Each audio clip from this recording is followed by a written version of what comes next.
Amém. Abre comigo Romanos 12, versículo 2. Nós estamos na série Next Level, que significa o próximo nível. E essa palavra Next Level tem sido usada muitas vezes como gíria para algo muito bom. Mas eu queria hoje falar para você que Deus tem algo a mais para todos nós. Você crê nisso?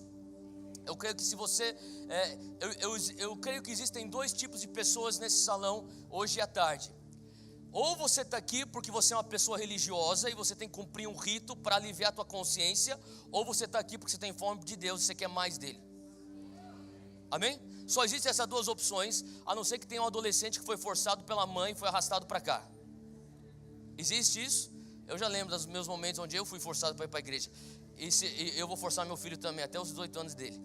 Depois ele pode escolher o que ele faz. Mas isso também faz parte de uma boa criação. Amém, pais e mães? Então olha só, Romanos 12, 2, Paulo fala algo importante. Na verdade eu quero começar do versículo 1. Versículo 1 diz: Rogo-vos, pois, irmãos, pela compaixão de Deus, que apresenteis o vosso corpo em sacrifício vivo, santo e agradável a Deus. Fala comigo, apresentação. Aqui Paulo está falando sobre o que eu estou pedindo é que você venha se apresentar. E ele está falando algo que tem a ver com a natureza do Evangelho. A natureza do Evangelho é: venha do jeito que você está, mas Jesus fala: eu te amo demais para deixar do jeito que você veio. Muitas pessoas pensam: eu tenho que acertar essa área da minha vida antes de eu me achegar a Cristo. Um dia eu vou voltar para Jesus, mas deixa eu resolver umas questões que o negócio está feio. Jesus está falando: não, espera. Agora, do jeito que você está, você pode vir. Agora, eu te amo demais para deixar do jeito que você veio. E sabe, Ele continua nos amando todos os dias da nossa vida. Ele nos ama demais para nos deixar do jeito que nós estamos. Quantos estão em obras? Eu estou em obras. Eu estou constantemente em obras. Não é só lá embaixo que está em obras. Nós estamos em obras. E sabe, a palavra de Deus, ela fala aqui em Romanos 12, 1, sobre apresentação. Apresentação talvez, eu vou ilustrar o que seria essa apresentação. O dia que você levantou tua mão e foi para o altar e disse sim para Jesus. O dia que você concordou com o teu amigo e repetiu aquela oração: Senhor, entra no meu coração. O dia que você se levantou e falou: Deus, hoje é o dia, eu volto para a tua casa, chega de ficar longe. Sabe? Esse dia foi o dia da tua apresentação. Só que Paulo, ele continua dizendo aqui no versículo 2, e ele diz assim: e não vos conformeis com este mundo, mas transformai-vos. Fala comigo, transformação. Então você tem a apresentação, mas você também tem transformação. E ele fala: você será transformado pela renovação do vosso entendimento, ou a renovação da vossa mente. E nós entendemos isso como metanoia. Fala metanoia. Essa é a palavra grega para mudança de mentalidade.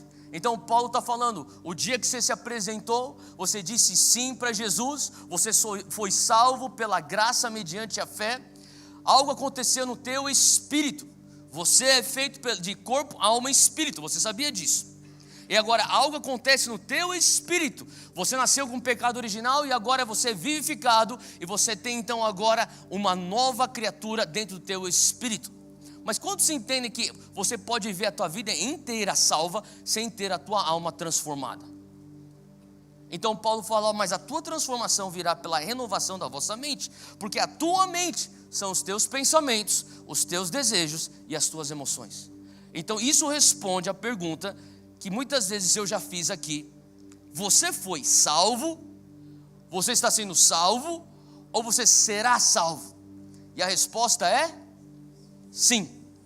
Eu fui salvo, eu estou sendo salvo e eu serei salvo. Eu fui salvo no meu espírito quando eu tive o novo nascimento. Eu estou sendo salvo na minha alma quando eu tenho a santificação e transformação. E serei salvo com o meu corpo glorificado na segunda vinda de Cristo, ou quando eu for para a glória.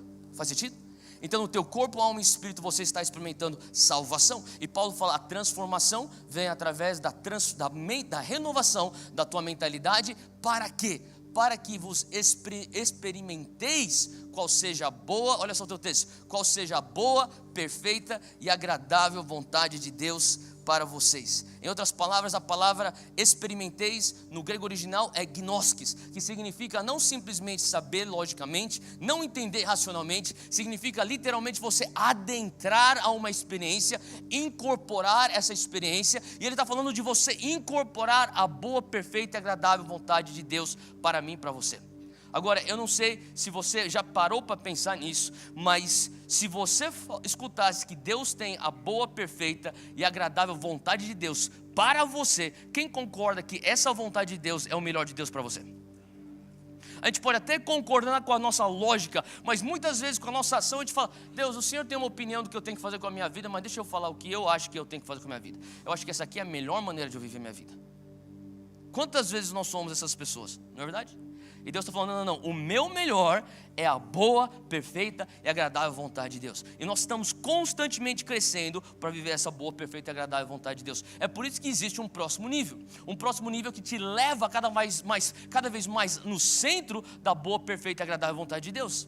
Agora, se eu for pensar, 2 Timóteo também dizia que o Espírito Santo é aquele que nos salva e aquele que nos chama com uma santa vocação. E você pode viver a tua vida salva e não chamado. E esse pensamento me traz muito medo.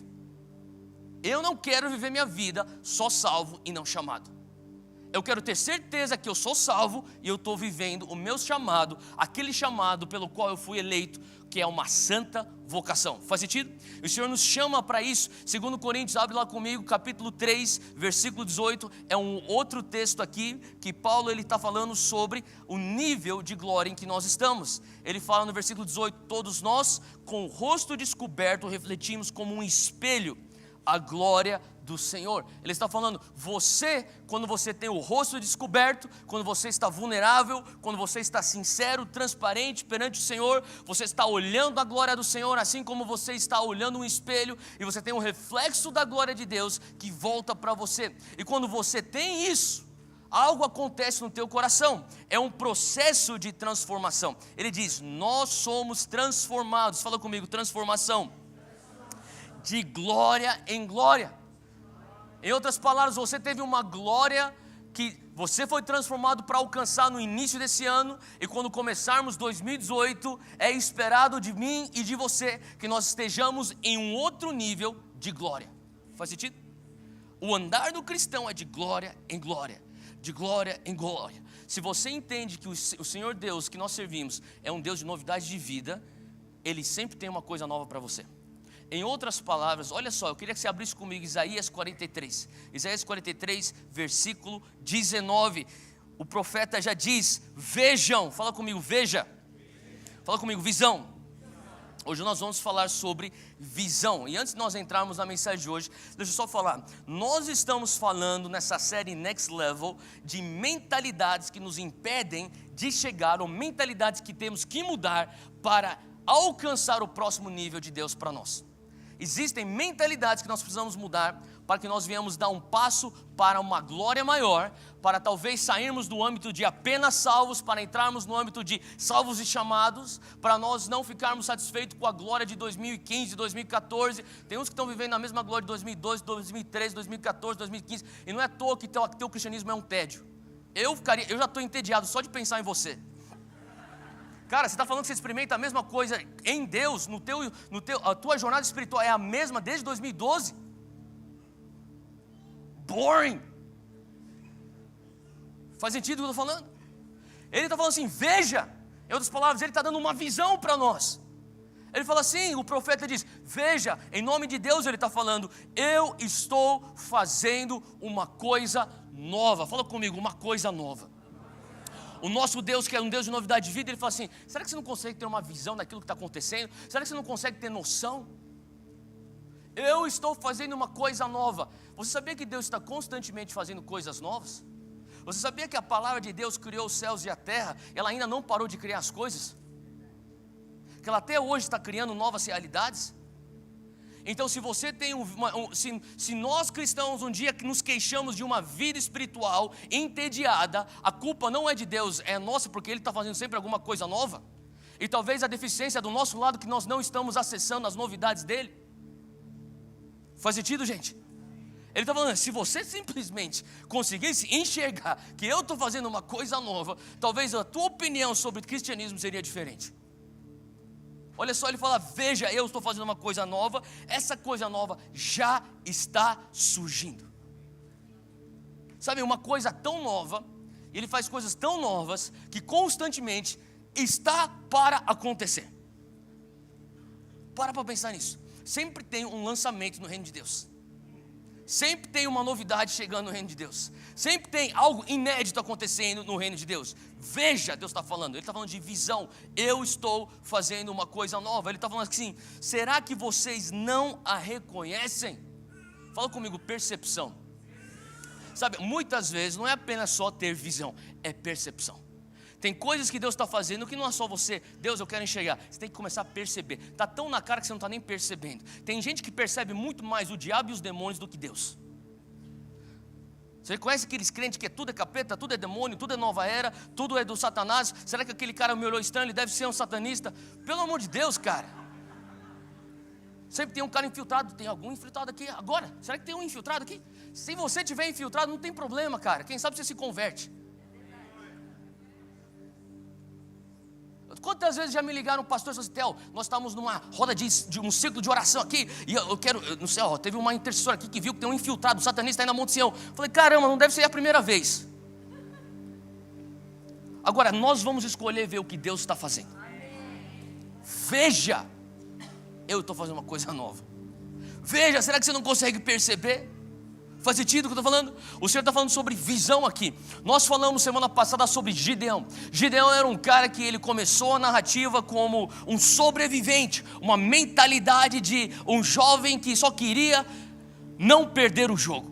E de repente, ao longo do caminho, Deus leva ele para confrontar alguns medos. Você lembra? Você esteve aqui semana passada, você lembra? Ele teve que confrontar o primeiro medo, o medo de si próprio. Ele teve que confrontar o medo das pessoas. Ele teve que confrontar o medo de perder. E finalmente, aquele jovem sobrevivente, com uma mentalidade de gueto, uma mentalidade de, Deus, eu contanto que, eu não preciso nem vencer, contanto que eles não me destruam. Esse jovem passa a se tornar então um guerreiro vitorioso. E a coisa doida é que Deus sempre chamou ele de varão valoroso. Ele sempre estava profetizando na vida de Gideão, ei, varão valoroso. Era como se Deus estivesse o chamando para o próximo patamar. Era como se a maneira como Deus abordasse a ele já fosse um convite profético. Ei, venha para o next level. Você é um varão valoroso. Você não é um sobrevivente. Você não é uma pessoa que simplesmente pode se contentar e não perder. Eu quero fazer de você uma pessoa que só entra para ganhar. Faz sentido? E aqui ele teve que ter uma mudança de pensamento. E nós falamos sobre essa primeira mentalidade de você não apenas jogar para não perder, mas para que você venha começar a jogar para ganhar. Quando você começa a jogar para ganhar, você pode até falar, Deus, eu quero o próximo nível que o Senhor tem para mim. Eu estou aqui para ganhar. Só que Deus está falando assim, agora é o momento de eu definir a visão na tua vida. Porque muitos de nós queremos chegar ao próximo nível que Deus tem. Muitos de nós falamos, Deus, eu estou pronto para o teu next level. Só que você nem sabe o que é esse tal de próximo nível. E Deus está falando assim, veja, eu preciso abrir a tua visão e definir a tua visão. E hoje nós vamos falar sobre a definição de visão. Se você estiver anotando, anota aí, o título da mensagem é Definindo a Visão. Fala comigo, Definindo a Visão. Nosso texto hoje vai ser em Gênesis 15, mas antes de nós entrarmos lá, olha só o que Deus fala em Êxodo, a palavra de Deus fala em Êxodo 14. Você vai abrir depois em Gênesis 15, vai ser o nosso texto, que nós vamos acompanhar o resto da mensagem, mas Êxodo 14, eu queria que você abrisse rapidamente, versículo 11. Diz assim, e disseram a Moisés, isso aqui é o povo de Israel. O povo de Israel disse a Moisés, não havia sepulcros no Egito, para nos tirares de lá, para que morramos nesse deserto? Por que nos fizeste isto que nos tens tirado do Egito? O que está acontecendo aqui? O povo de Israel está reclamando com Moisés. Moisés, que era o libertador de Israel, tira o povo de Israel do deserto. O povo tira o povo de Israel do Egito. O povo de Israel está no deserto, rumo à terra prometida. Eles estão no meio do caminho, eles estão cansados. E eles começam a falar, ô Moisés, por que você nos tirou do Egito? Era melhor você ter nos deixado lá no Egito. Pelo menos tinha sepulcro no Egito para a gente morrer e ser enterrado. Olha a mentalidade de sobrevivência desse povo. Eles saíram da escravidão, mas os seus corações e suas mentes ainda estavam escravos. Eles estão falando assim: Moisés, lá no Egito pelo menos ele tinha um lugar para morrer. Eles não estão nem entendendo o processo de Deus. Eles eram tão medíocres na sua visão que eles não entendiam aonde Deus estava levando para o próximo patamar. Deixa eu falar uma coisa: tem cristão que não entende esse conceito, assim como o povo de Israel não entendia o conceito. Uma coisa é você sair do Egito, a outra coisa é você entrar na terra prometida. Não é porque você saiu do Egito que você automaticamente já entrou na terra prometida. Existe um deserto que muitas vezes você vai ter que passar. Faz sentido? E eu lembro quando muitos anos atrás, eu estava com meu pai espiritual, servindo ele lá em North Carolina, na igreja. E ele estava, Dr. Fletcher, ele estava aconselhando alguém. Eu estava sentado no sofá lá perto. E essa pessoa que estava reclamando: eu estou passando por essa situação, é horrível. E daí ele estava falando assim: Dr. Fletcher, você não entende. É fácil você falar para eu me encorajar. Então você está falando: você tem que ter mais fé. Não fala desse jeito, seja mais positivo, tenha esperança. E a pessoa ficou brava, falou assim: você não está entendendo a minha situação, você não está sentindo a minha dor, eu estou passando pelo inferno. E ele falou assim: exatamente, passe pelo inferno, não fique no inferno. Tem gente que está passando pelo inferno e quer ficar no inferno. Olha esse inferno. Meu irmão, você está passando pelo inferno? Que bom, continua passando. Não é lugar para você estacionar, abrir tua mala, fazer tua cama, armar tua barraca lá e falar: agora eu estou aqui no inferno. Não, passa pelo inferno. Todos nós somos suscetíveis a isso. Eles saíram do Egito, eles não entenderam. Nós temos que passar pelo deserto. Eles estavam lidando com uma situação, uma circunstância temporal, como se fosse algo que era eterno. Eles estavam tomando decisões eternas baseadas numa circunstância temporal. Moisés, se fosse por nós, a gente voltava lá para o Egito, porque ficar aqui, não tem nem lugar para a gente morrer. Daqui a pouco a gente vai morrer, a gente vai ser enterrado aonde? Na areia. A mentalidade medíocre, sem visão do povo de Israel.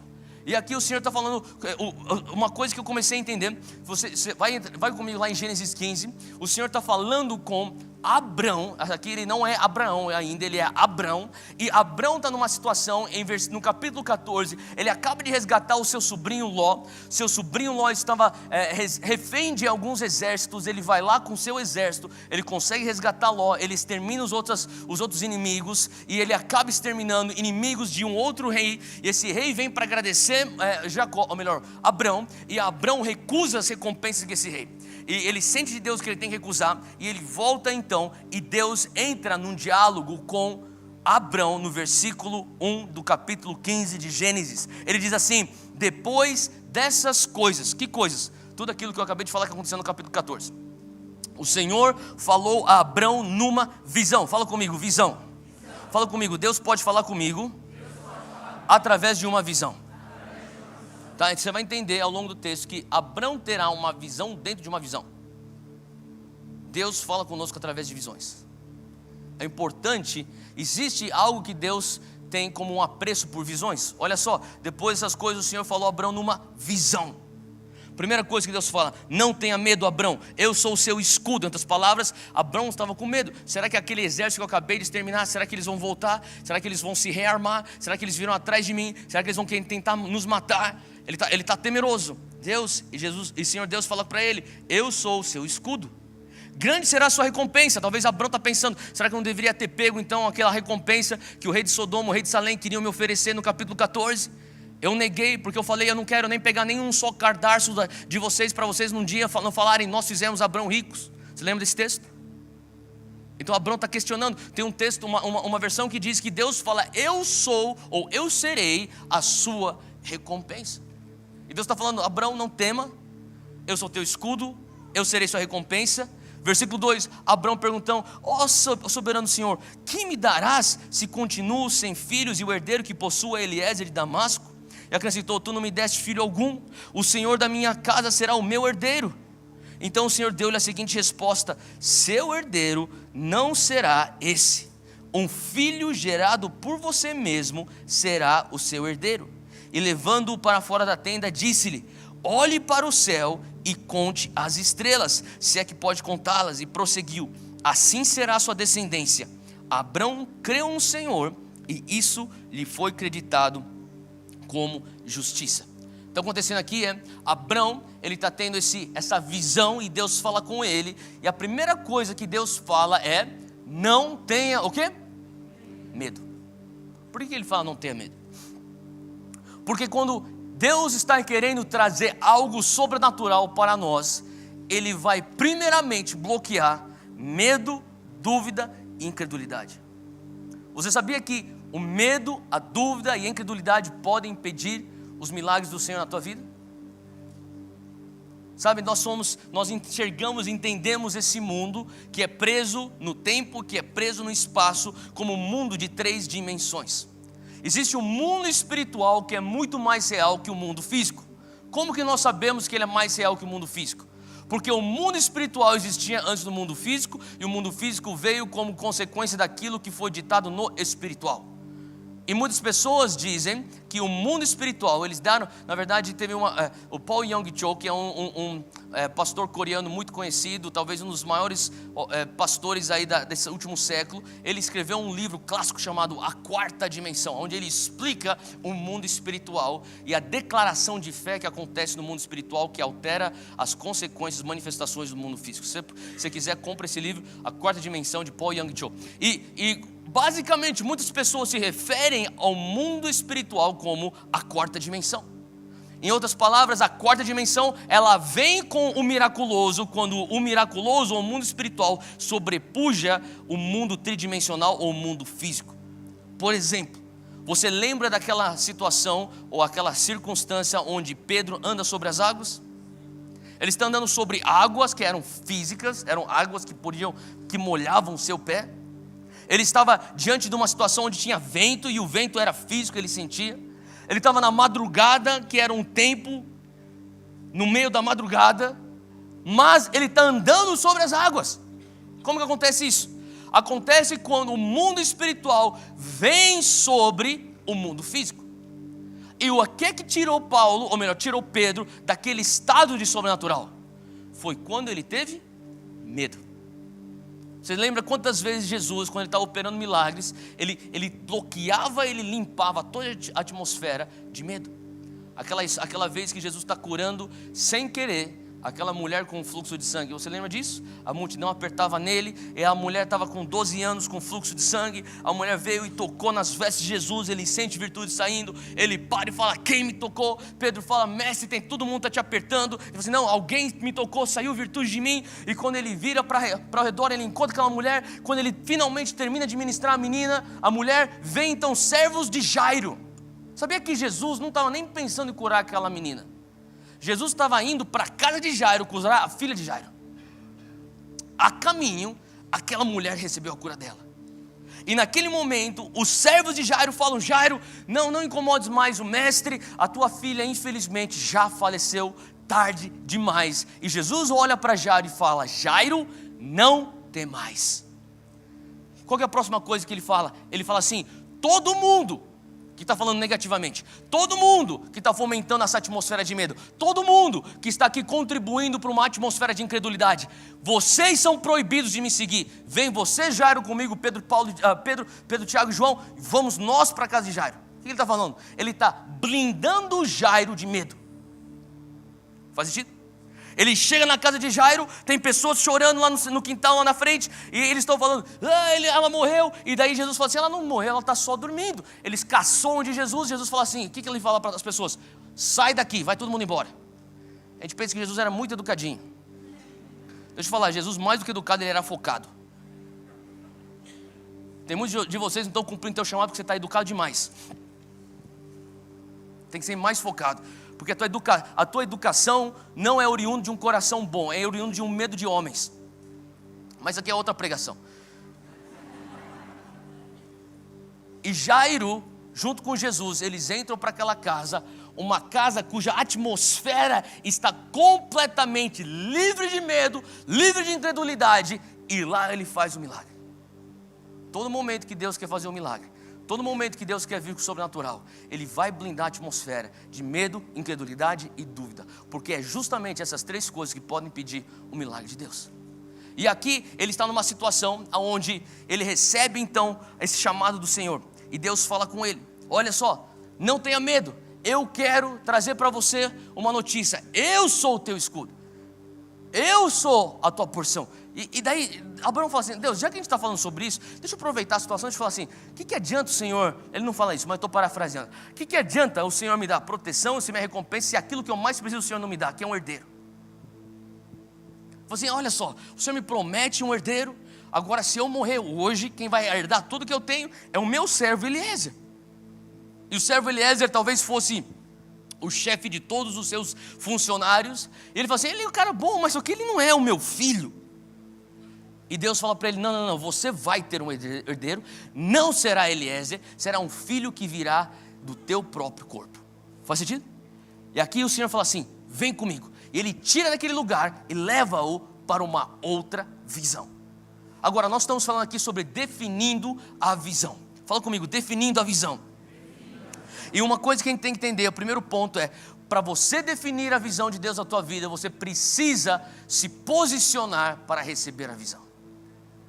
Posicione-se para receber a visão. Versículo 5, olha lá comigo, Gênesis 15, 5, diz assim, ele diz assim que levando-o para fora da tenda, ele disse-lhe: olhe para o céu e conte as estrelas. Sabe que Deus hoje, para muitos de nós, Ele está pegando você pela tua mão, Ele está puxando você fora da tua tenda, porque Ele quer te pôr debaixo de um céu estrelado, apontar o dedo lá para cima, para que os teus olhos olhem para o céu. Ele fala: lá está a tua posteridade. Por muito tempo você tem visto só o teto da tua tenda. Ele está falando assim: sai da tua tenda. Você precisa estar disponível para que Deus venha te posicionar num lugar onde você irá ver então a visão. Sabe, Abraão estava numa situação onde talvez ele deitava a cabeça. Você está entendendo o negócio? Gênesis 12 foi quando ele recebe a promessa. Ele já tinha a promessa: você vai ser um pai de multidões. Imagina, desde talvez anos, ele está deitando a cabeça no travesseiro e a única coisa que ele vê é o teto da sua tenda. Tem gente que está deitando a cabeça no travesseiro todas as noites. Você está olhando o teto do teu quarto, do teu apartamento, da tua casa. E você está pensando: Deus, o Senhor me deu promessa. O Senhor já me deu promessa. Quando que isso vai acontecer? O Senhor me deu promessa. Eu já fiz isso diversas vezes. Talvez eu não olhe para o teto, mas eu estou olhando para o lado, porque eu não consigo dormir com a cabeça para cima. Eu durmo só de bruço. Mas eu estou pensando: Deus, o Senhor me deu promessas. E daí Deus vai e pega ele e fala assim: sai da tua tenda, vem aqui para fora. E ele fala assim: olha isso. E talvez para nós sair da tenda significa você sair daquilo que te confina, você sair daquilo que é a tua tampa, você sair daquilo que são os teus limitadores. Talvez é você sair daquilo que parece que é mais seguro, aonde todos os fatores são controláveis. Ele fala: não, eu quero te levar para um lugar que é vasto, aberto, é muito maior do que aonde o teu controle pode alcançar. Tem pessoas que não dão um passo de fé porque você é viciado em controle. Você prefere ser pequeno e ter controle do que ser ter grande e não ter controle. Você conhece? Sabe, a gente tem um termo em inglês que a gente chama essas pessoas: control freak. Pessoas loucas: eu preciso ter controle. Você já começa a ver pelo controle da televisão. Nesse caso eu seria um control freak. Eu gosto de ter todos os controles na minha mão. Mas a realidade é que muitos da nossa insegurança é: eu preciso ter controle. Deus fala assim: será que você consegue sair da tua tenda? Sabe, eu comecei a entender, eu lembro quando eu tirei carta, quando eu tinha 18 anos de idade, eu tinha acabado de tirar a carta, eu tinha um primo mais velho que já dirigia, e uma vez ele estava no carro comigo, era talvez 1 ou 2 semanas que eu tinha tirado carta, e eu estava dirigindo, e eu estava tentando, eu estou pensando, você lembra quando você tirou carta, né? Você está pensando, primeira marcha, não, agora reduz, não, calma aí, embreagem, ponto morto, não vou deixar morrer para não passar vergonha, e você está pensando todas essas coisas, você lembra? Então você está indo devagar, e sabe, uma coisa engraçada é quando você começa a dirigir devagar, sem perceber, você começa a ficar com o peito bem próximo do volante. E o meu primo falou assim para mim: cara, você parece estar dirigindo que nem um Obasan. Sabe o que é Obasan? Só os japoneses riram aqui. Obachan, sabe o que é Obachan? Quem sabe o que é Obachan? Levanta a mão, você sabe o que é Obachan? Tem bastante gente aqui nipônica. Obachan é japonês para avó ou senhora. Você já viu as senhoras dirigindo assim, ó? E você, cara, você está dirigindo tão lento, cara, parece uma Obatian. Sabe quem dirige bem lento? Pessoas que só tem farol baixo. Imagina você numa estrada cujo limite de velocidade é 100 km por hora, só que você não tem farol alto no teu carro, você só tem farol baixo. Você liga o farol baixo, você pega a pista da direita, você reduz para 60 ou 50 km por hora e você vai, que nem uma Obasan. Sabe por quê? Porque a tua vida naquele carro não pode passar da distância que a tua visão permite você enxergar. E se o teu farol só está te mostrando 20 metros para frente, você vai reduzir tua velocidade para manter a tua aceleração dentro daquilo que a tua visão consegue te proporcionar. Agora, se você tem farol alto, você pode pôr o teu carro para a pista da esquerda, acelerar até 100 km por hora, e você está vendo 100 metros na tua frente, e você começa a acelerar. Por quê? Porque a tua vida, a tua ação vai de acordo com a tua visão. Você nunca vai ultrapassar, você nunca vai sair do teu raio de visão. E tem muito crente que nem o Bassan. Você só tem um farol baixo. Então você ralenta a tua vida e você fica aquele negócio. Faz sentido? Fala pra quem está ao teu lado. É hora de você ter um farol que vai te dar muita visão. Sabe que Abraão, olha só, abre comigo Marcos 8, abre comigo Marcos 8, versículo 23. Marcos 8, 23 diz assim: Jesus tomou o cego pela mão e o levou para fora do povoado, e depois de cuspir nos olhos do homem e impor-lhes as mãos, Jesus perguntou: você está vendo alguma coisa? Olha só o que Jesus está fazendo nesse momento. Jesus está pegando o cego pela mão. Ele leva ele para fora do povoado, para fora da multidão. Ele cospe nos olhos desse cego. Ele impõe as mãos sobre esse cego. E daí ele faz a pergunta: o que é que você está vendo?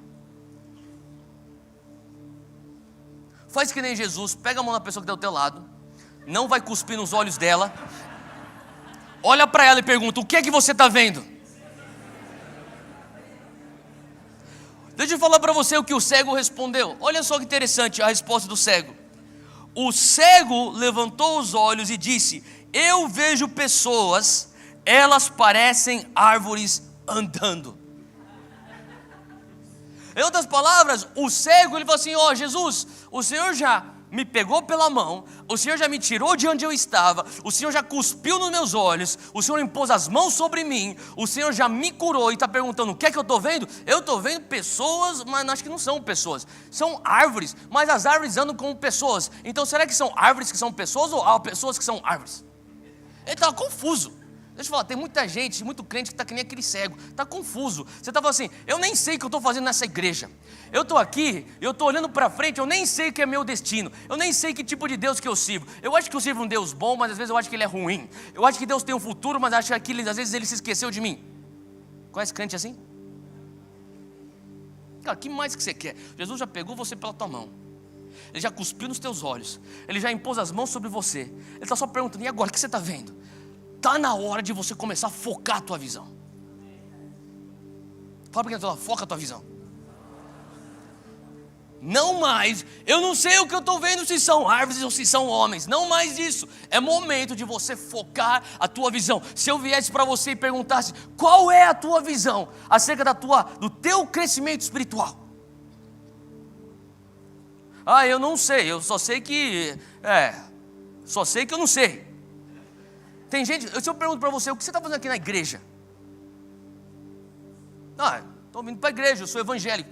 Por favor, não fale isso.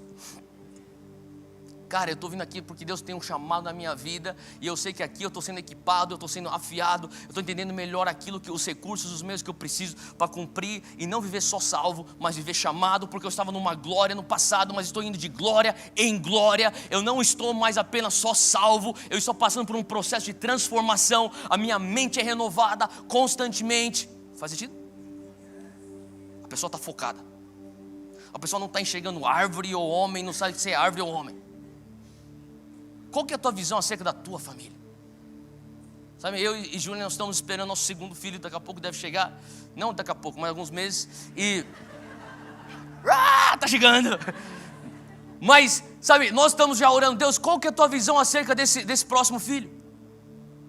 Nós oramos sobre o primeiro filho. O Senhor falou para nós o que ele seria. O Senhor já nos falou por que ele está vindo nessa terra. O Senhor já está falando sobre a missão dele.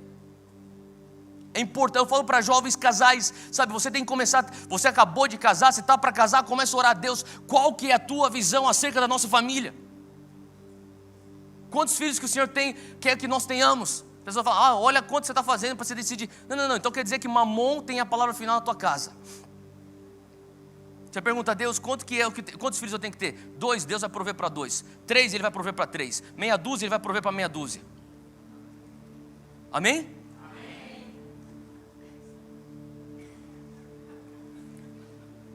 Deixa eu fazer um parênteses. Não, de verdade. A Europa. Eu sei que talvez vocês já viram essas estatísticas, mas daqui a uns anos, a Europa, que é o berço do protestantismo, que é o que nós seguimos, não será mais cristã, porque eles tiraram Deus do centro de suas famílias e puseram dinheiro no centro de suas famílias. Eles estão perguntando, dinheiro, conta bancária, quantos filhos nós temos que ter? Enquanto tem uma outra fé, a fé islâmica, que está falando, o Senhor nos falou através do Alcorão, multiplicai-vos, e é isso que a gente está fazendo. As estatísticas já estão dizendo, é irreversível a conversão da Europa para o islamismo. Eu não estou falando aqui que a gente não tem que estar cheio de filhos, não é isso que eu estou falando. O que eu estou falando é, nós temos que começar a pôr Deus no centro de nossas famílias e falar, qual que é a tua visão para a nossa família? Faz sentido? E aqui o Senhor Jesus está começando a falar com esse cego, ele está falando assim, o que é que você está vendo? É justamente a pergunta que nos encara hoje. O que é que você está vendo? Jesus te pergunta, o que é que você está vendo? Qual que é a tua visão? Abacuque, abre comigo lá em Abacuque 2, versículo 2, é o texto clássico de visão. Fala assim, o profeta Abacuque, ele está falando e relatando aquilo que Deus falou com ele. Então o Senhor me respondeu e disse, escreva claramente a visão em tábuas, para que se leia facilmente. Deixa eu falar uma coisa, naquela época era tábuas, quem sabe hoje é o teu telefone. Quem sabe hoje é um papel que você vai botar um imã na tua geladeira. Sabe, tem uma época na minha vida onde o Senhor falava algumas coisas que eram coisas que estavam confrontando de uma maneira tão intensa mentalidades antigas minhas, que eu escrevia num post-it, sabe post-it? Eu escrevia no post-it e eu punha no espelho do meu banheiro. Eu acordava, eu já via aquele negócio. Eu punha na porta do meu apartamento. Eu estou saindo de casa para abrir com a chave, eu já estou lendo aquele negócio. Eu punha no dash do meu carro. Eu estou vendo aqui, eu estou vendo lá. Eu estou ligando o carro, eu estou vendo aquele negócio. Eu estou sendo constantemente confrontado por aquela visão que Deus está falando para mim. Muda essa mentalidade. Eu não sou assim. Muda essa mentalidade. Eu não falei isso. Muda essa mentalidade. Eu não te criei para isso. Muda essa mentalidade. Aqui Abacuque está falando assim, qual que é a visão? Escreva no lugar que você consegue ler facilmente. Eu sei que eu tive já uns 3, 4 jovens me trazendo testemunho, falando assim, Theo, eu escutei você falar isso, eu comecei por isso. Tinha um cara que falou assim, eu não entendia como Deus podia me amar. E eu comecei a escrever em post-it. Eu botei 20, 30 post-its na minha casa. Você é amado por Deus. Você é um filho amado. Você foi adotado com o espírito de adoção que clama Abba Pai. Ele começou a botar isso para todo quanto é canto. Ele falou assim, foi transformador. Depois de um mês, eu estava olhando para todo lugar que eu ia. Eu falava, Deus, amém. Eu digo amém para isso. Eu creio. E ele repetia aquilo que ele lia. Eu sou amado por Deus. Eu sou amado por Deus. Começou a transformar a vida daquela pessoa. Tem alguns aqui que tem que começar a pegar um post-it amanhã, passa na papelaria e pega aquele post-it. Sim ou não? Quem sente que você tem que fazer isso? Levantou a mão. Se você levantou a mão, você vai fazer, hein? Perante Deus. E põe nos lugares e deixa Deus falar com você.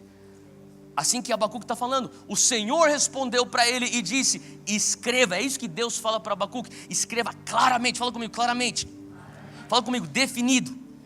Ele precisa, você precisa, nós precisamos uma visão clara e uma visão definida. para que se leia facilmente, pois a visão aguarda um tempo designado. Ela fala do fim e não falhará. Ainda que demore, espere-a, porque ela certamente virá e não se atrasará. Fala do teu lado, a visão de Deus aguarda um tempo, mas ela não vai falhar. Ela pode demorar, mas tenha paciência, porque com certeza ela virá.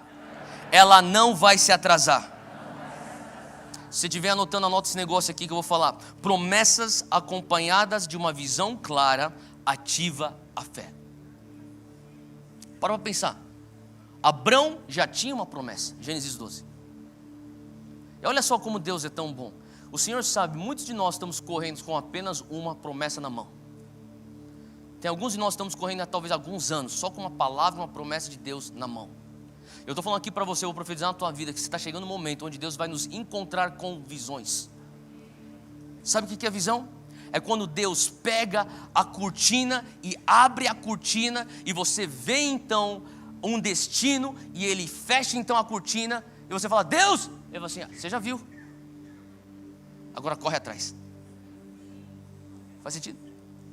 Fecha os teus olhos rapidinho onde você está. Eu quero que você imagine agora um elefante.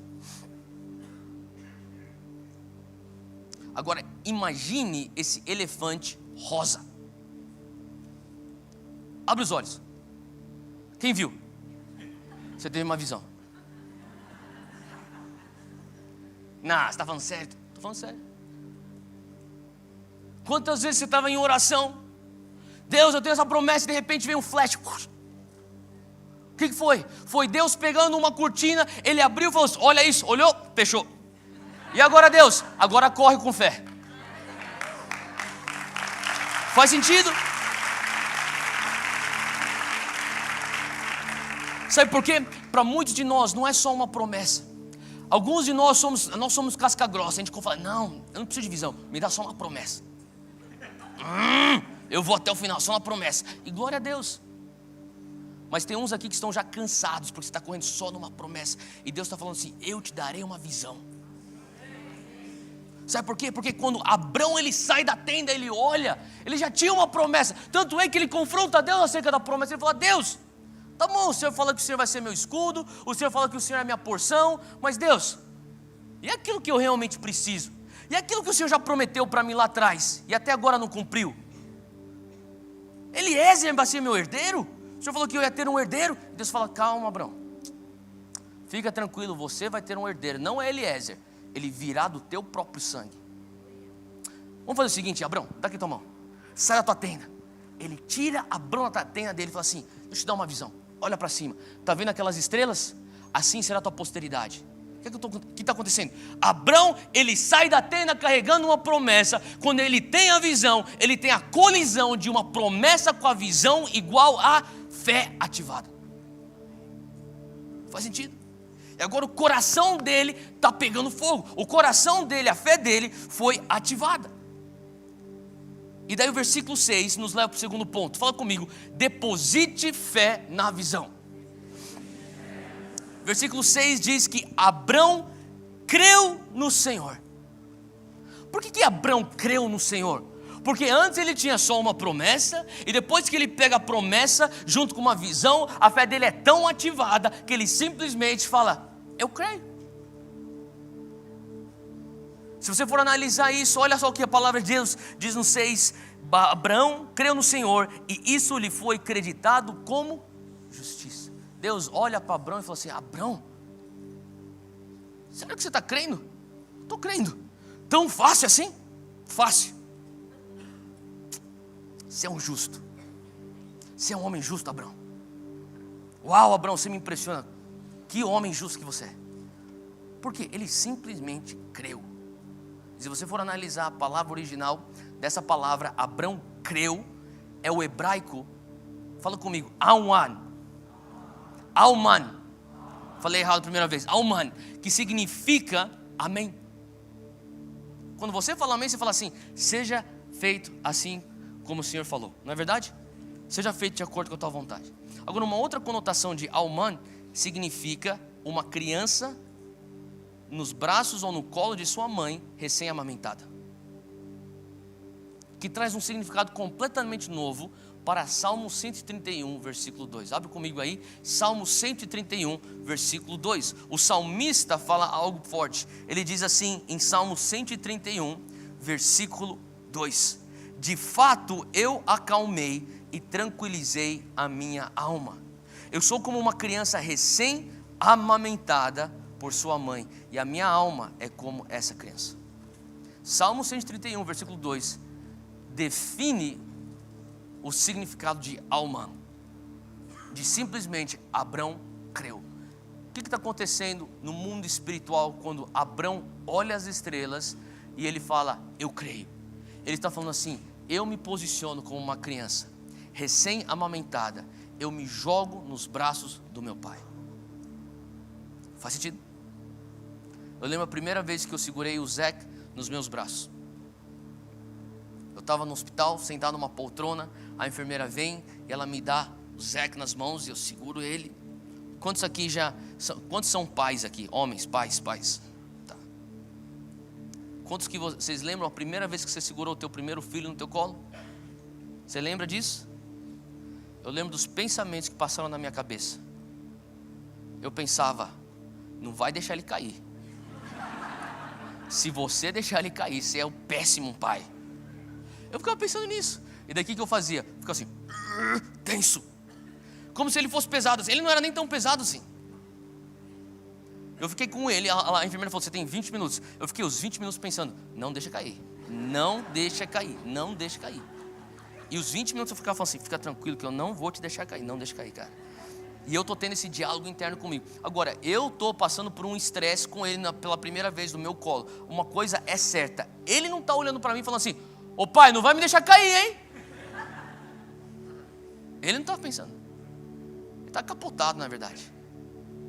Ele está simplesmente, você sente o peso dele solto nos teus braços. Isso é fé. Isso é crer. É quando você simplesmente se joga nos braços do teu pai. Fala para quem é do teu lado, se joga nos braços do papai. Ter fé tem muito mais com você simplesmente receber. Deus, o Senhor está falando isso, eu recebo, eu creio, eu me jogo, do que você fala assim, eu me esforço para fazer. Sabe o que eu estou falando?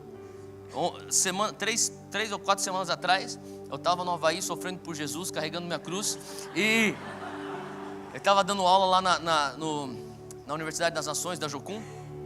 E num determinado tarde lá que a gente tinha livre, eu saí e eu fui com as pessoas que estavam me acompanhando nessa viagem. Nós fomos para um lugar chamado South Point, que é um penhasco, é o ponto mais sul da ilha.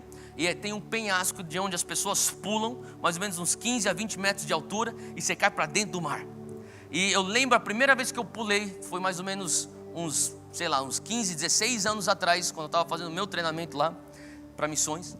E depois a próxima vez que eu pulei foi ano passado, não esse ano, ano passado. E quando eu fui lá ano passado, depois de 15, 16 anos de ter pulado a última vez, eu cheguei naquele penhasco que eu olhei e falei assim, caramba, parece que a pedra cresceu, foi mais para cima, está mais alta. E eu lembro que eu fiquei um tempão criando coragem para pular. Agora essa vez eu já estava um pouco mais confiante. Então eu já saí do carro, eu falei, meu, eu sou local, não tem problema não, vou pular aqui, ó, não pula por lá, pula por aqui, eu conheço aqui as pedras, pá. E eu lembro que eu comecei a olhar e cheio de turista. Aí tinha aqueles turistas vindo e eles falavam assim para seus amigos, pega a câmera aí, segura a câmera aí. Tá, agora vai lá, vamos lá, filma, tá filmando? Vai. Calma aí, para a câmera aí, agora deleta o vídeo, vamos fazer um outro vídeo. E eles lá e eu pulando, subia, pulava, subia de novo. E eu tô olhando para aquilo e eu tô pensando, qual que é o problema desse povo? Por que eles não só pulam? Eu não falei isso para não ser mal educado, mas eu tô pensando, pula, cara, só pula. E eles estão fazendo aquele drama. Tem uma menina que ficou lá, acho que 30 minutos para ela dar o primeiro pulo dela. Teve uma hora que eu fui até tentado fazer empurrar ela. Mas, sabe, eu comecei a pensar e eu tava falando assim, cara, por que eles pulam? E o Senhor falou comigo, você era assim ano passado. E não só isso, Muitas vezes você é assim no mundo espiritual.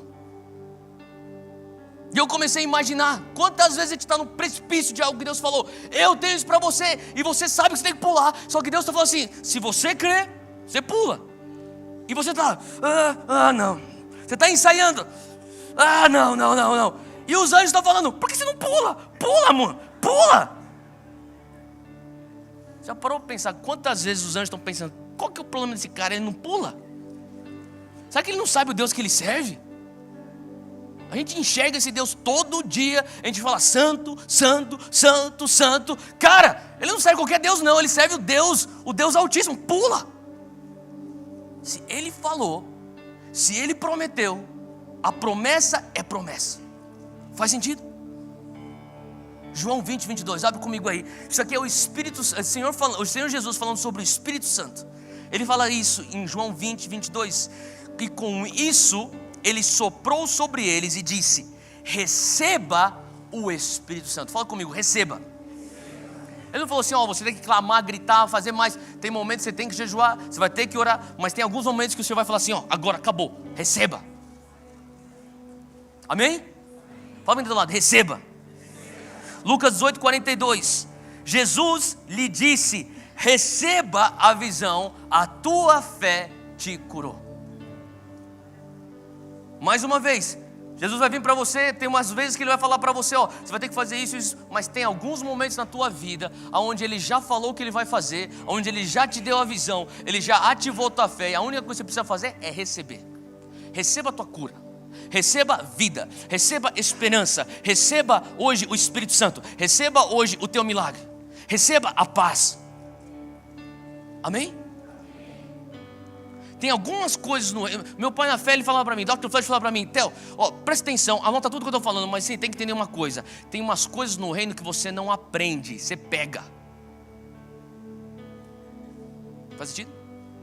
Tem gente que quer entender tudo, escreve, anota, isso é bom. Mas tem coisas no reino que você tem que só receber. Você pega no ar. E eu sou aquele fominha. Os caras estão profetizando sobre o cara, eu já estou falando assim: se não pegar, eu estou pegando no rebote. Pega. Você quer cura? Pega no ar. O Senhor está agindo na atmosfera. Você está vendo que Deus está tocando, está trazendo libertação. Pega para você também. Deus está trazendo cura. Pega para você também. Deus está trazendo uma visão maior. Pega para você também. Receba, vai recebendo. Abraão creu. Ele não perguntou como que você vai fazer. O Senhor garantiu então que não é Eliezer. Não vai ser Eliezer. Vai ser do meu próprio sangue, do teu próprio sangue. Eu creio. Amém? Abraão creu e foi-lhe creditado como justiça. Agora, última coisa, versículo número 3, declare a visão. Fala comigo, declare a visão. As nossas palavras devem ser de acordo ou devem estar em concordância com a visão que Deus te deu.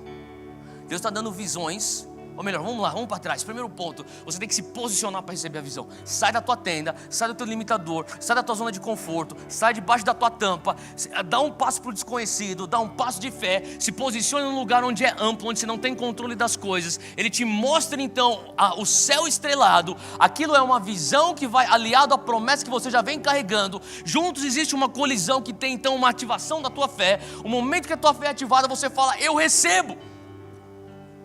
Eu me jogo nos teus braços, assim como uma criança recém-amamentada se joga nos braços de sua mãe. Eis-me aqui, Senhor. E daí Deus fala: então agora passa a declarar. Fala para quem está do lado, começa a falar.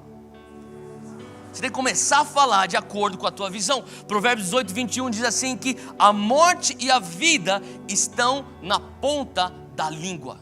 Tem uma tradução que fala que está no poder da língua. Tem outra que fala que está na ponta da língua. A morte e a vida estão na ponta da língua. E aquele que a ama, que ama o quê? A língua, comerá do seu fruto. Em outras palavras, a tua língua vai gerar fruto. As tuas palavras vai gerar fruto. Podem ser frutos de morte ou podem ser frutos de vida. Faz sentido? Marcos 11, 22, abre comigo lá. Diz assim, Jesus fala um texto clássico aqui. Ele fala assim: tenha fé em Deus. Versículo 23. Eu lhes asseguro que se alguém disser a este monte, para aí. Jesus está falando assim, tenha fé em Deus. Isso é óbvio. Jesus vai falar, tenha fé em Deus, isso é óbvio. Amém, amém. Então, o que é que vai fazer o milagre? Eu ter fé em Deus? De acordo com esse texto, não é só isso. Ele fala, tenha fé em Deus, e se alguém disser a esse monte, se alguém o quê? Disser. Você pode ter fé em Deus, só que, meu irmão, está na hora de você começar a declarar algumas coisas para alguns montes na tua vida. Faz sentido? E se alguém disser a este monte será jogado para o mar. Você sabia que louvor e adoração é a linguagem da fé?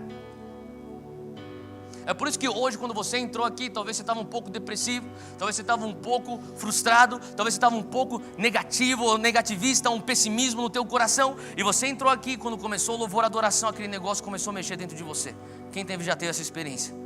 Só de você estar aqui perto, você começa a adorar a Deus, você começa a louvar a Deus, você começa a falar, Deus, a situação parece que estava tão ruim, mas agora deixa eu focar no Senhor. Você está falando, Deus, eu vou começar a declarar em existência a tua verdade espiritual, mesmo numa realidade física contrária àquilo que o Senhor já disse. Faz sentido? Porque eu entendo que a quarta dimensão é superior à terceira. Você tem que começar a declarar, fala para quem está do lado, abre tua boca.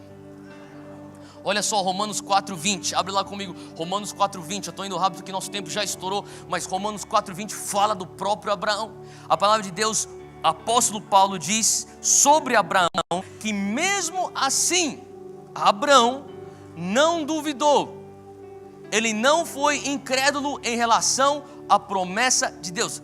O que acontece? Abraão tinha uma promessa, Abraão tem uma visão, a visão e a promessa faz com que a fé dele é ativada, a sua fé ativada faz com que ele é fortalecido na sua crença, e ele fala, eu continuo crendo. E aqui, apóstolo Paulo fala que Abraão, ele não duvidou, Abraão não foi incrédulo em relação à promessa de Deus, mas, fala comigo, mas ele foi fortalecido. Ele foi fortalecido em sua fé, dando glórias a Deus. Tem um texto que fala, deu glória a Deus, como se fosse o passado, mas o original é um estado onde ele fala, ele estava dando glórias a Deus. Então, Abraão, você tem que entender uma coisa, que Gênesis 15:5, existe a visão que ele tem sobre as estrelas, até ele ter Isaac, o cumprimento da promessa, foram 24 anos. Em 24 anos, Abraão deve ter começado a analisar algumas coisas e falar assim, cara, eu tenho que achar um mecanismo para continuar fortalecendo a minha fé. Porque uma coisa é você dizer sim no momento da visão. O momento é você falar, eu creio, logo após que ele faz a pergunta, você crê isso que eu estou te mostrando? Você fala assim, agora como você continua falando eu creio por 24 anos? Quando ele abriu a cortina, mostrou as estrelas, fechou e fala, agora vai na tua. Você tem que achar um mecanismo para fortalecer a tua fé. E aquele mecanismo foi, eu continuo glorificando o Senhor, eu glorifico o Senhor, eu glorifico o Senhor, eu dou louvores ao Senhor, eu adoro o Senhor, eu continuo declarando que Ele é bom, que Ele é capaz, por mais que eu tenha 100 anos de idade, e é um absurdo eu falar que vou ser pai, mas eu continuo dizendo, eu creio, Deus, Tu podes, eu não posso, o Senhor pode. Faz sentido? Não quer dizer que ele foi perfeito. Em algum momento ele perdeu os seus olhos daquilo que ele tinha visto como visão. Em algum momento ele deixou de simplesmente crer e se jogar como aquela criança se joga nos braços do pai. Em algum momento ele pensou, eu tenho que ajudar a Deus, eu tenho que me esforçar um pouco, eu tenho que fazer alguma coisa na força do meu braço. E quando você faz coisas na força do teu braço, o que acontece? Ismael. Mas Deus é tão gracioso que Ele fala, volta. Ele volta a declarar, até chegar Isaac, o filho da promessa. Faz sentido? Números 13, abre comigo, isso aqui é o meu último texto com vocês hoje, Números 13, versículo 30.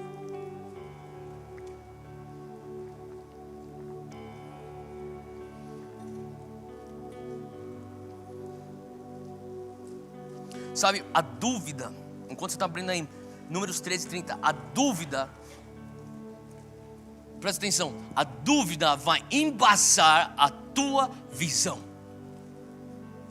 Você tem que blindar teu coração de dúvida. A dúvida vai começar a embaçar a tua visão. Quando você começa a ter uma visão embaçada, a tua reação é se reduzir ao mundo natural. Quando você chega no mundo natural, você começa a questionar aquilo que você experimentou no espiritual. Quando você questiona aquilo que você experimentou no mundo espiritual, você começa a duvidar daquilo que Deus falou para você. Será que foi Deus mesmo? E quando você começa a duvidar daquilo que você escutou de Deus, você começa até a ficar um pouco amargo com Deus. Como é que o Senhor me permitia acreditar nisso? E quando você começa a ficar amargo com Deus, você começa a ficar ficar pessimista. E quando você começa a ficar pessimista, você começa a ficar tóxico. E você começa a alterar o teu ambiente. Você começa a espalhar então um pessimismo ao redor de você. Sabe o que eu estou falando?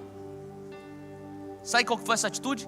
Atitude dos 10 espias que foram espiar a terra prometida. Olha só, capítulo 13, versículo 30 diz que Caleb e Josué viram algo diferente. Eles assistiram a mesma coisa. Deixa eu falar, você pode ver a mesma circunstância e você pode ter uma atitude de Caleb e de Josué, ou você pode ter a atitude dos 10 espias. Eles viram a mesma coisa. Caleb fez o povo calar-se perante Moisés e disse: olha as palavras, eu quero que você preste atenção nas palavras de Caleb. Caleb diz: subamos e tomamos posse da terra, é certo que venceremos. Deixa eu parafrasear o que Caleb falou: vamos subir, vamos tomar posse, nós vamos vencer. É isso que ele falou. Sim?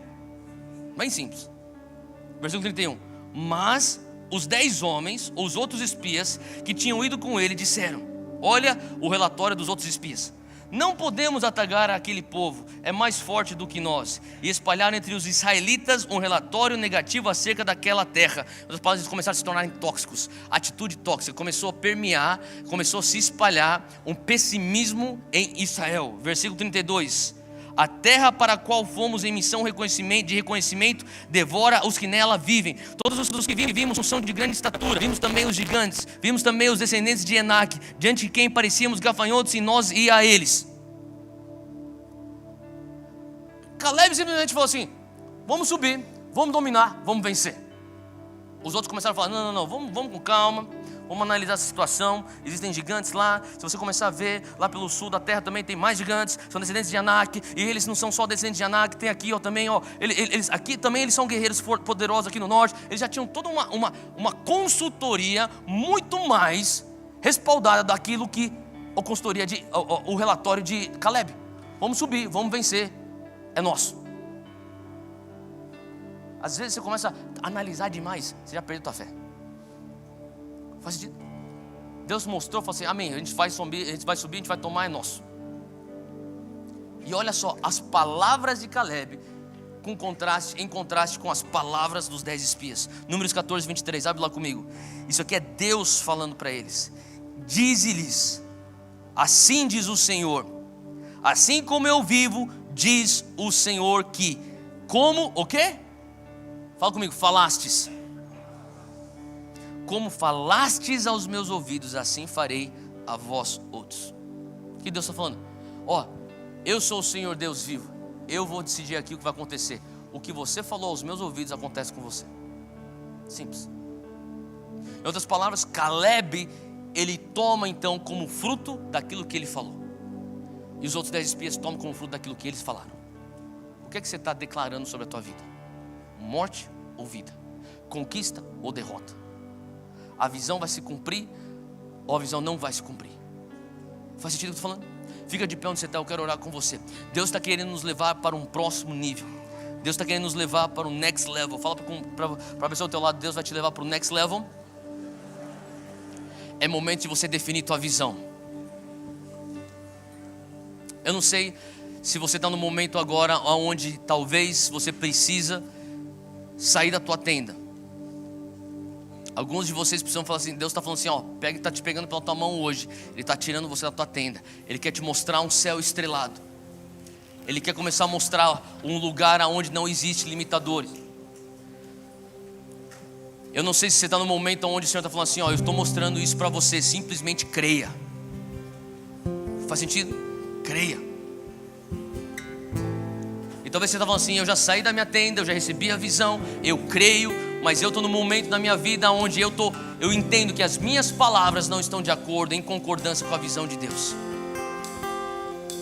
Feche os teus olhos onde você está agora. Qual dos lugares que você se encontra hoje?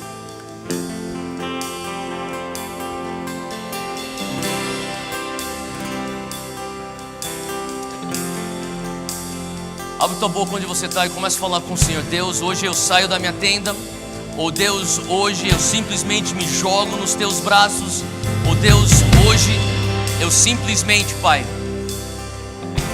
eu vou mudar a direção das minhas palavras. Eu quero ter palavras como as de Caleb. Eu quero ter palavras, Pai, como as palavras que, depois de ter fé em Ti, ordena os montes a se lançarem ao mar.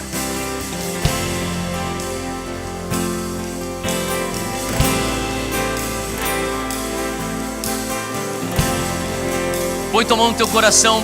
Eu quero orar com você. Repita comigo agora: Senhor Deus, nesta noite o meu coração está cheio de fé. Eu estou carregando tuas promessas. Mas hoje, Senhor, eu estou aberto a visões. Eu quero que o Senhor defina visões para mim. Eu quero uma visão mais clara. Hoje à noite, Senhor, eu saio da minha tenda e eu me posiciono para receber mais uma vez visões que ativarão minha fé. E eu creio, assim como Abraão, eu me lanço aos teus braços, como aquela criança recém-amamentada que descansa nos braços de sua mãe. Eu descanso em Ti e eu simplesmente recebo, e eu declaro com as minhas palavras de acordo com a Tua visão. Me perdoa, Senhor, os momentos que as minhas palavras produziram morte ao invés de vida, profetizaram derrota ao invés de vitória. Hoje as minhas palavras se alinham com os Teus propósitos. Em nome de Jesus, amém, amém e amém. Dá uma salva de palmas para Jesus. Glória a Deus, glória a Deus. Aonde você estiver agora, se você está nesse lugar e se você não tem o Senhor Jesus como teu Senhor, teu Salvador, se você nunca fez a sua oração, antes de você ir embora, não deixa de vir aqui para frente. Peça oração pelas pessoas que estão aqui. Elas vão orar para que você venha receber Jesus no teu coração. Se você precisa de qualquer tipo de ministração, seja cura física, cura da alma, seja qualquer tipo de ministração, não sai sem receber oração. Se você recebeu tudo o que você tinha que receber, abraça umas 4, 5 pessoas e declara em nome de Jesus. É uma semana que Deus vai definir visões. E antes de você abraçar rapidinho, que nem eu falei já, se Deus está pondo no teu coração, talvez alguns de nós temos algumas lições de casa. Talvez alguns de nós temos que ir para a papelaria comprar uns post-its. Não é verdade? Ou talvez alguns vão ter que começar a escrever algumas visões. O Senhor está querendo que você escreva no teu caderno, no teu telefone, no teu computador. Deixa clara, Deus, qual que é a visão que o Senhor tem para a minha vida espiritual, para a minha família. Mas é uma semana de definição de visão. Deus te abençoe e tenha uma ótima noite.